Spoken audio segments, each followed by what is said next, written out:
ଗଞ୍ଜାମ ଜିଲ୍ଲାର ଆସ୍କା ସେଇଠି ଗଲାଥର ବିଜୁ ଜନତା ଦଳ ନିଜର ସଂସଦୀୟ କ୍ଷେତ୍ରରେ ସମ୍ପୂର୍ଣ୍ଣ ଭାବରେ ଦବଦବା ରଖିଥିଲା ଏବଂ ସାଂସଦ ମଧ୍ୟ ବିଜୁ ଜନତା ଦଳ ଜିତିଥିଲା।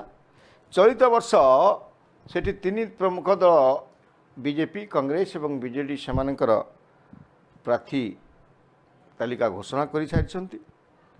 ବିଜେଡିର ରଞ୍ଜିତା ସାହୁ, ବିଜୁ ଜନତା ଦଳର ଅମିତା ପ୍ରିୟଦର୍ଶିନୀ ଏବଂ କଂଗ୍ରେସର ଦେବକାନ୍ତ ଶର୍ମା ଏ ପରସ୍ପର ଭଲ ସଂଗଠକ ଏବଂ ଆଙ୍କର ହେଉ କିମ୍ବା ଆଙ୍କର ପରିବାରର ବାପା ହୁଅନ୍ତୁ କିମ୍ବା ସ୍ୱାମୀ ହୁଅନ୍ତୁ, ଏମାନଙ୍କର ପୁରା ସମ୍ପୂର୍ଣ୍ଣ ନିର୍ବାଚନୀ କିମ୍ବା ନିଜେ ହୁଅନ୍ତୁ ନିର୍ବାଚନୀ କ୍ଷେତ୍ରରେ ଅଖଣ୍ଡ ପ୍ରଭାବ ରହିଛି। କେହି କାହାକୁ ଊଣା ନୁହନ୍ତି। ଏଠି ମଧ୍ୟ ତ୍ରିମୁଖୀ ପ୍ରତିଦ୍ୱନ୍ଦିତା ହେବ।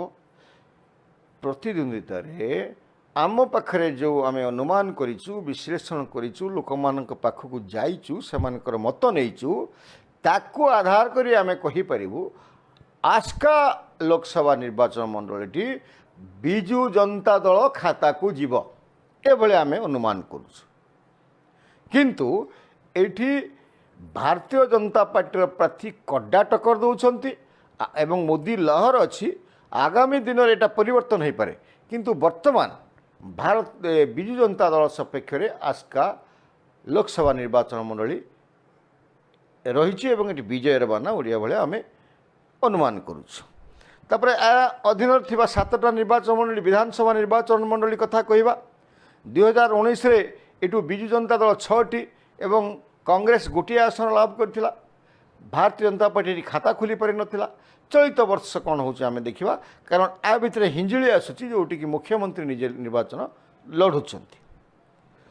ପ୍ରଥମେ ଦେଖିବା ଖଲିକୋଟରେ ବିଜୁ ଜନତା ଦଳ ବର୍ତ୍ତମାନ ବିଧାୟକ ଅଛନ୍ତି ଏବଂ ଚଳିତ 2024ରେ ମଧ୍ୟ ବିଜୁ ଜନତା ଦଳ ସେଠି ବିଜୟର ବାନା ଉଡ଼େଇବ, ଏଭଳି ଆମର ଯେଉଁ ଅନୁମାନ ହେଉଛି, ଲୋକଙ୍କର ମତ ଯାହା ଅଛି।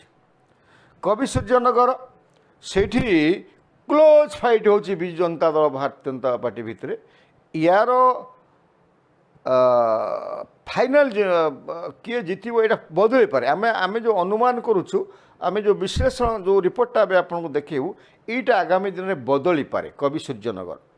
କାରଣ ବର୍ତ୍ତମାନ ଆମେ ଯାହା ଅଛି, ଆମେ ବିଜୁ ଜନତା ଦଳ ସପକ୍ଷରେ କବି ସୂର୍ଯ୍ୟନଗର ଯିବ ବୋଲି ଆମର ଅନୁମାନ ଆମେ କରୁଛୁ। କିନ୍ତୁ ଭାରତୀୟ ଜନତା ପାର୍ଟି ଯେଉଁଭଳି କଡ଼ା ଟକ୍କର ଦେଉଛି ଲୋକମାନଙ୍କ ପାଖରେ ପହଞ୍ଚିକି ତାଙ୍କର ପ୍ରାର୍ଥୀ ଏବଂ ଯେଉଁ ସ୍ରୋତ ଅଛି, ଆଗାମୀ ଦିନରେ ଏଇଟା ପରିବର୍ତ୍ତନ ହୋଇପାରେ। କିନ୍ତୁ ବର୍ତ୍ତମାନ ବିଜୁ ଜନତା ଦଳ ପାଖରେ ସପକ୍ଷରେ କବି ସୂର୍ଯ୍ୟନଗର ଯିବ। ତାପରେ ଆମେ ଆସ୍କା ଆସିବା। ଏଇଠି ବିଜୁ ଜନତା ଦଳ ପାଖରେ ପୂର୍ବରୁ ଥିଲା। ଚଳିତ ବର୍ଷ ମଧ୍ୟ କ୍ଲୋଜ୍ ଫାଇଟ୍ ହେଉଛି ଭାରତୀୟ ଜନତା ପାର୍ଟି ସାଙ୍ଗରେ ଏବଂ ଆସ୍କା ନିର୍ବାଚନ ମଣ୍ଡଳୀଟି ବିଧାନସଭାର ବିଧାୟକ ଭାବେ ଏଥିରେ ଭାରତୀୟ ଜନତା ପାର୍ଟି ସପକ୍ଷରେ ଯିବ, ଏଭଳି ଅନୁମାନ ଆମେ କରୁଛୁ। ତାପରେ ଆମେ ଆସିବା ସାନଖେମୁଣ୍ଡି। ଏଠି କଂଗ୍ରେସ ଥିଲା, ଯଦିଓ ଏଠି ବିଜେପିର ସ୍ଥିତି ପୁରା ଭଲ ଥିଲା, କିନ୍ତୁ ଯେଉଁ ପ୍ରାର୍ଥୀକୁ ନେଇକି ଯେଉଁ କନ୍ଦଳ ଚାଲିଛି ଏବଂ ଏଠି ଯେଉଁମାନେ ଆଶାୟୀ ପ୍ରାର୍ଥୀ ଥିଲେ, ଦୀର୍ଘ 5 ବର୍ଷ ଧରି ସଂଗଠନ କରିଥିଲେ, ସେମାନଙ୍କୁ ଦଳ ଉପେକ୍ଷା କରିଛି ଏବଂ ସେମାନେ ଦଳ ସାଙ୍ଗରେ ବିଶ୍ୱାସଘାତକତା କରିବେ। କିନ୍ତୁ ଏଠି ବିଜୁ ଜନତା ଦଳ ଜିତିପାରିବ ନାହିଁ। ଏଠି ପୁନର୍ବାର ଭାରତୀୟ ଜନତା ପାର୍ଟିର ପାରିବାରିକ କନ୍ଦଳ ଯୋଗୁଁ, ଅନ୍ତଃକନ୍ଦଳ ଯୋଗୁଁ କଂଗ୍ରେସ ପୁନର୍ବାର ଏଠୁ ଜିତିକି ଆସିବା ଭଳିଆ ଆମେ ଅନୁମାନ କରୁଛୁ। ତାପରେ ହିଞ୍ଜିଳିକି ଯିବା, ଯେଉଁଠି ମୁଖ୍ୟମନ୍ତ୍ରୀ ନିଜେ ଲଢ଼ୁଛନ୍ତି, ସେଇଠି ପୁନର୍ବାର ମୁଖ୍ୟମନ୍ତ୍ରୀ ଜିତିବେ, ଏଭଳିଆ ଅନୁମାନ ଆମେ କରୁଛୁ। ତାପରେ ଆମେ ଯିବା